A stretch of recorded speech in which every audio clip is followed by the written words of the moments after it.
দম থাকলে ইউনুসকে বলতে বলুন না, ইউনুসকে প্রকাশ্যে দাঁড়িয়ে বলতে বলুন 7 সিস্টার দখল করব।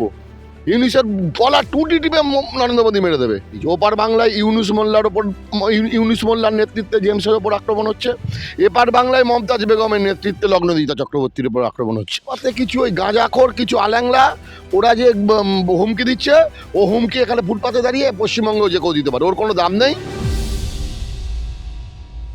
একেবারেই আমরা দেখলাম যে বাংলাদেশি শিল্পী যে জেমস, তার কনসার্টে কিন্তু এবার ভাঙচুর করা হলো, কি বলবেন? শুনুন, ওপার বাংলা এপার বাংলা দু জায়গাতেই সংস্কৃতির ওপর আক্রমণ, শিল্পীর ওপর আক্রমণ, এটা নিত্য নৈমিত্তিক ঘটনা হয়ে দাঁড়িয়েছে। ওপার বাংলায় ইউনুস মোল্লার নেতৃত্বে জেমসের ওপর আক্রমণ হচ্ছে, এপার বাংলায় মমতাজ বেগমের নেতৃত্বে লগ্নদিতা চক্রবর্তীর ওপর আক্রমণ হচ্ছে। এবং এই দুই বাংলার বর্তমানে এখন মাঝের কাঁটাতারটা যদি সরিয়ে দেওয়া হয়, কোনো পার্থক্য নেই।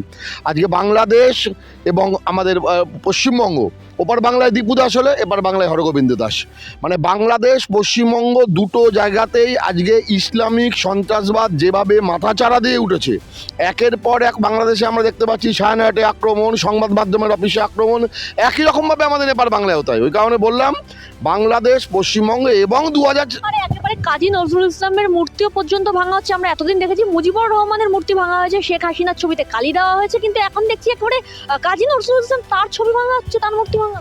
অবশ্যই তাই। এবং রবীন্দ্রনাথ ঠাকুরের মূর্তি ভাঙা হয়েছে। এবং বাংলাদেশ যে পথে যাচ্ছে, যে আগামী দিনের ক্ষেত্রে দাঁড়িয়ে আমরাও মানে দাবি করব ভারত সরকারের কাছে, আমরা একজন বাঙালি হিসেবে, কারণ বাংলাদেশে কিছু হওয়া মানে সবার আগে বাংলাদেশে আমাদের হিন্দুদের আত্মীয় আছে। আমাদের বাংলাদেশে প্রতিটা হিন্দু যারা আক্রান্ত হচ্ছে তারা প্রত্যেকে আমাদের আত্মীয়। তো সেই জায়গায় দাঁড়িয়ে বাংলাদেশে যে দিকে এগোচ্ছে, আগামী দিনে আমরা আস্থাও রাখছি আমাদের যশস্বী প্রধানমন্ত্রী নরেন্দ্র মোদীজিকে বলবো যে আগামী দিনে গাজায় যেরকম ইসরায়েল ভূমিকা নিয়েছে, সেই ভূমিকা যদি আগামী দিনে বাংলাদেশে আনা হয়, তাহলে বাংলাদেশ তো ভালো থাকবে। বাংলাদেশের তরফে তো বলা হচ্ছে ভারতকে যদি তারা টাকা পাঠানো বন্ধ করে দেয় বা তারা সাহায্য দেওয়া বন্ধ করে দেয়, সেক্ষেত্রে ভারত নাকি মুখ থুবড়ে পড়বে। শুনুন, ওই বাংলাদেশের ফুটপাতে দাঁড়িয়ে কিছু ওই মানে দেখলে মনে হয় খাওয়া জোটে না, ওই গাঁজাখোর কিছু আল্যাংলাক রাস্তায় দাঁড়িয়ে কি বললো, তাতে ভারতবর্ষে কিছু যায়। দম থাকলে ইউনুসকে বলতে বলুন না, ইউনুসকে প্রকাশ্যে দাঁড়িয়ে বলতে বলুন 7 সিস্টার দখল করব। ইউনুসের গলা টুটি টিপে নরেন্দ্র মোদী মেরে দেবে। কাজে বাংলাদেশের ওই রাস্তার ফুটপাত থেকে একাধিকবার হুমকি আসছে 7 সিস্টার দখল করে নেবে, 7 সিস্টারকে বিচ্ছেদ করে দেওয়া। একটা কথা মাথায় রাখবেন, আমি এখনো বলছি, বাংলাদেশের কোনো রাষ্ট্রপ্রধান দাঁড়িয়ে সরকারিভাবে বিবৃতি দিক, ওদের কত বড় দম আছে। ওই বাংলাদেশের ফুটপাতে কিছু ওই গাঁজাখোর কিছু আল্যাংলা ওরা যে হুমকি দিচ্ছে, ও হুমকি এখানে ফুটপাতে দাঁড়িয়ে পশ্চিমবঙ্গ যে কেউ দিতে পারে, ওর কোনো দাম নেই।